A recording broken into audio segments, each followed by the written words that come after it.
Voilà, bienvenue à tous et que Dieu vous bénisse. Alors, je voudrais vous partager quelque chose qui n'engage que moi-même. Donc, j'ai vu sur internet, une vidéo qui avait été prise sur un reportage télévision sur les églises évangéliques. Alors, le business des églises évangéliques. Et oui, il faut aussi reconnaître qu'il y a un sacré business là-dedans. Ils ont fait beaucoup de trucs. On a fait sur les catholiques, on arrive maintenant aux évangéliques, protestants évangéliques.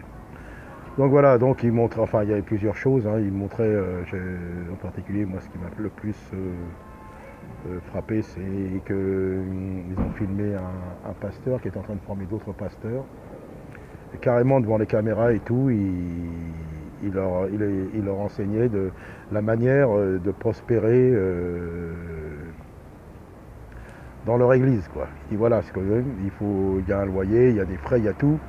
Et pour être sûr de vous en sortir et d'atteindre des objectifs, vous devez avoir tant de personnes qui vont donner tant tous les mois. Vous voyez, objectif. Alors c'est-à-dire que c'est comme une entreprise, quoi. Il faut atteindre des objectifs. Mais il faut atteindre quoi dans l'évangile? Des âmes. C'est pas que ça soit rentable ou pas rentable, le Seigneur ne nous demande pas ça. S'il fallait que ça soit rentable, le Seigneur, je pense pas qu'il serait venu. Donc il est venu, il n'a pas cherché à ce que ça soit rentable, c'est simplement rentable pour le royaume des cieux. Alors donc nous voyons, voilà, c'est ça, quoi, ce sont des entreprises. On crée des églises, charnelles, quoi, créées par l'homme, on met un nom, et puis voilà, et puis il faut que ça soit rentable. Voilà le problème. Le problème quand on commence à s'organiser, quand on commence à mettre des choses en place qui sont en plus de la mission, et voilà, on va être obligé d'être rentable et puis de commencer à serrer des dents et de mettre la pression pour ceux qui sont là dans l'assemblée de pouvoir donner. Bien entendu, donc c'est comme ça. Donc vous voyez, donc église, entreprise, alors que c'est vraiment que ça n'a rien à voir avec l'église, la véritable église. Et le plus fort, beaucoup veulent faire aussi de l'humanitaire, mais le Seigneur ne nous amène pas à faire de l'humanitaire. Il y a assez d'associations humanitaires. Il y a les restos du cœur, tout ça c'est charnel. Le Seigneur, oui, le Seigneur nous demande de pouvoir à la veuve, à l'orphelin, voilà. Et c'est pas de l'humanitaire, après on se perd. Regardez l'armée du salut. L'armée du salut, au début, c'était vraiment, on l'appelait l'armée du salut. Parce que vraiment, eux, leur but, c'était de prêcher, quoi. Et de prêcher le salut en Jésus-Christ. Ils ont fait des œuvres, ils ont fait, puis maintenant, il n'y a plus rien, quoi. Et l'armée du salut, combien il y en a qui savent que normalement, à l'origine, c'était l'œuvre du Seigneur, quoi. Il n'y a plus rien maintenant, c'est simplement des œuvres. On loge les gens, on reçoit les gens, on va dire, ouais, oui, c'est bien. Mais c'est la gloire de l'homme. Jésus n'est plus prêché, Jésus n'est plus témoigné, plus rien. Donc beaucoup, moi je ne veux pas critiquer, mon point de vue, je vois beaucoup, il y a même des églises, j'ai entendu, il y en a qu'est-ce qu'ils font?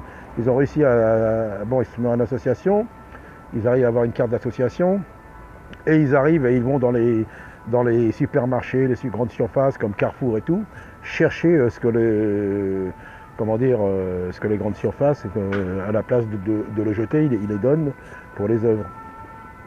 Bah oui. Mais là, vous commencez, vous allez chercher ça, il faut une logistique, il faut des locaux, il faut des magasiniers, il faut une camionnette.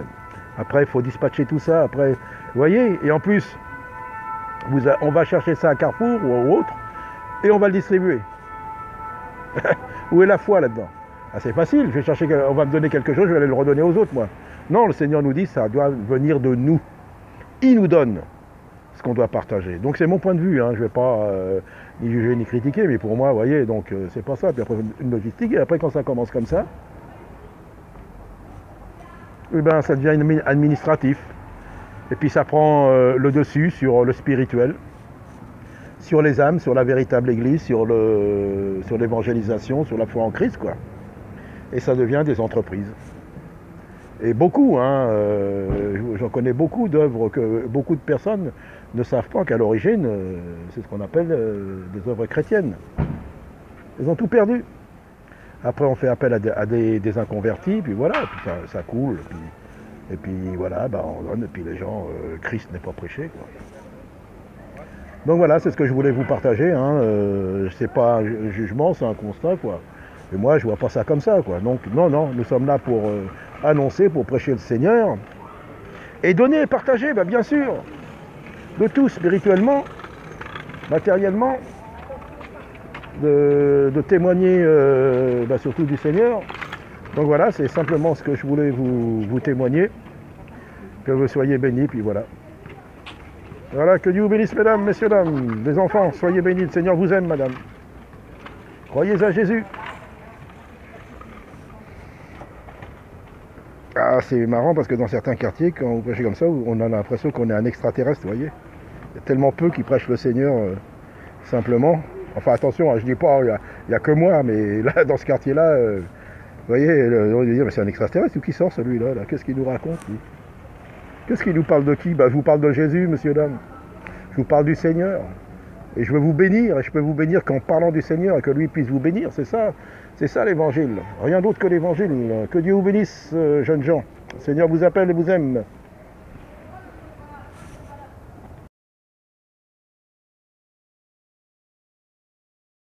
Proche d'une véritable formation en marketing. L'objectif, quand on implante une église, c'est de pouvoir chercher un financement qui garantisse au moins les 2 premières années de fonctionnement. Pourquoi?